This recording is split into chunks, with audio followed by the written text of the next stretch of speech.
जय श्री राम दोस्तों। आज मैं बात करूंगा शिक्षकों पर। शिक्षक क्या है, उनके बारे में मैंने ये 8-10 लाइनें लिखी हैं, आप जरा इन्हें सुनिए। गुरु है तो मुमकिन है, गुरु है तो ज्ञान है, गुरु ही हमारी शान है, गुरु ही हमारी पहचान है। शिक्षक का मार्गदर्शन और ज्ञान ही हमारे सपनों की नींव होता है। अक्षर अक्षर हमें सिखाते, शब्द शब्द का अर्थ बताते, कभी प्यार से कभी डांट से जीवन जीना हमें सिखाते। दीपक सा जल जल कर जो जीवन हमारा रोशन कराते हैं, वो ही शिक्षक कहलाते हैं।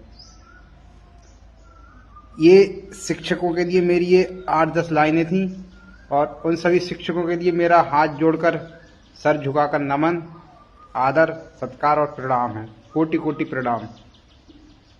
ये जो कल से सोशल मीडिया पे एक एंकर हैं अंजना ओम कश्यप, इनकी वीडियो वायरल हो रही है और इन्होंने जो टीचरों के बारे में जो शब्द बोले हैं, क्या बोला है, लिख रखे हैं मैंने। यूट्यूब वाले स्टार्स टीचर जिनको जानना न कुछ कौड़ी, फिर ब्लैक बोर्ड लेकर कुछ एक्सप्लेनर बनाते हैं, खाली व्यूज बटोरते हैं, ऊट पटांग ग्राफिक्स लिखते हैं, उसके बाद अपने आप को इतना महारथी समझने लगते हैं। ये जो आकर पैसों के लिए अपना धंधा बनाते हैं और पता नहीं अलाना फलाना ढंग का क्या क्या मतलब गलत सलत बोला है। आप ये सुन लीजिए, ये क्लिप है। यूट्यूब वाले स्टार टीचर्स जिनको कुछ जानना ना कौड़ी, कभी ब्लैक बोर्ड लेकर कुछ एक्सप्लेनर बनाते हैं, खाली व्यूज बटोरते हैं, उटपटांग ग्रैब्स लिखते हैं और उसके बाद से अपने आप को इतना महारथी समझने लगते हैं कि कुछ लोग उनको फॉलो करने लगते हैं। ये जो आकर पैसों के लिए अपना धंधा बना रहे हैं। मोहतरमा से ये कहना है, धंधा शिक्षक बनाती हैं। शिक्षक देश का निर्माण करते हैं। जिस जगह आप बैठी हैं ना, आप भी किसी शिक्षक की वजह से ही बैठी हैं। आए समझ में? शिक्षकों के इस बारे में इस तरह से बोलना आपके आदर सत्कार को दिखा रहा है कि आप में मतलब आप क्या व्यवहार है, आपके परिवार का क्या व्यवहार रहा होगा। बात रही धंधे की, धंधा शिक्षक नहीं, धंधा आप लोग कर रहे हैं। धंधा आप लोगों ने बना रखा है सरकार के आड़ में आके पैसों की खातिर। ये नहीं पता क्या बोलना है क्या नहीं बोलना है।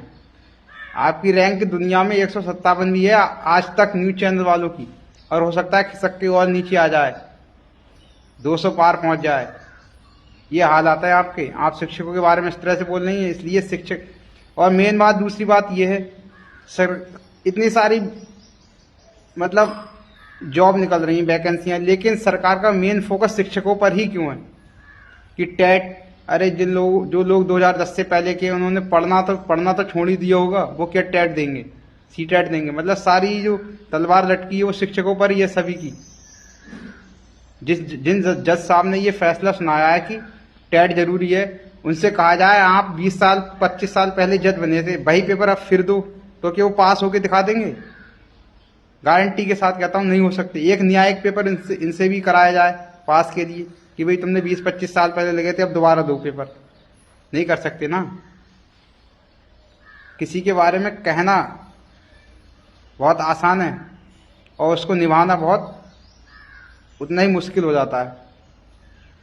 तो शिक्षक हमारे देश का निर्माण करते हैं, भविष्य बनाते हैं देश का, बच्चों को पढ़ाते हैं। उन पर इस तरह की कटु शब्द बोलना आपको शोभा नहीं देता। आप एक एंकर हैं, एंकर के रूप में कार्य करें। आपका काम नहीं है शिक्षक क्या करना है क्या नहीं करना है। अब कुछ जगह कोचिंग सेंटर बंद किए जा रहे हैं। क्यों किए जा रहे हैं भाई? अपना हक मांग रहे हैं। अगर धरना कर रहे हैं, क्या गलत कर रहे हैं बच्चे? इलाहाबाद में शायद 2-3 कोचिंग सेंटर बंद कर दिए,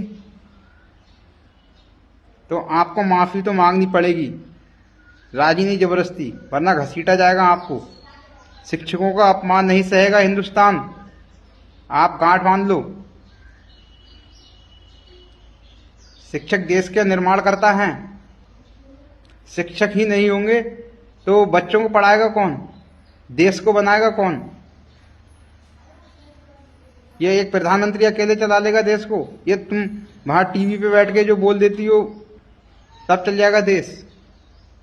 धंधा तो आप लोगों ने कर रखा है सरकार से पैसे खा खा के। और भी पता नहीं उसके पीछे आड़ में क्या क्या चल रहा है, कुछ पता नहीं है। इसलिए शिक्षकों से आपको माफी मांगनी पड़ेगी, राजी नहीं जबरदस्ती। और सभी शिक्षकों के लिए मेरे तरफ से एक बार फिर से कोटि कोटि प्रणाम, आदर सत्कार। और एक बात और, ये जो जनगणना का कार्य चल रहा है ये कौन कर रहा है? शिक्षक ही तो कर रहे हैं। एक शिक्षक धूप में न धूप देखता है, ना ठंडे देखता है, लू चल रही है, गरम गरम आंधी तूफान आ रहा है, उसका कार्य इतना कठिन है कि उसमें भी वो जनगणना करके दे रहा है गवर्नमेंट के लिए। ये एक मुख्यमंत्री कर रहा है ये काम, बड़ा से बड़ा अधिकारी नहीं कर रहा है इतना कठिन काम। जनगणना का इतना कठिन काम होता है, वो बेचारे घर घर जाते हैं, कोई सीधे मुंह बात भी नहीं करता है। मैंने खुद देखा है, चाहे शहर हो या गांव, जनगणना जब टीचर कर रहे हैं तो 10% लोग ऐसे हैं जो चाय पानी को पूछ रहे हैं शिक्षकों से। कोई भी नहीं पूछता, बैठने के लिए भी नहीं पूछता कि बैठ जाओ। तब इतनी धूप में, मतलब कितनी धूप पड़ रही है, तब वो आपके लिए जनगणना करके दे रहे हैं। आपको पता है पॉपुलेशन कितनी है? कुछ भी नहीं पता है। पॉपुलेशन की स्पेलिंग नहीं आती है। आपने अभी, मैं एक आपकी वो पोस्ट देख रहा था एक्स पर, उस पर कुछ शब्द गलत लिखे हुए है क्या लिखा है मैं भूल गया। उस पे आपसे वो स्पेलिंग लिखनी नहीं है, ये हिंदी में, समझी? तो इसलिए शिक्षकों के बारे में गलत सलत बोलना बंद कर दो।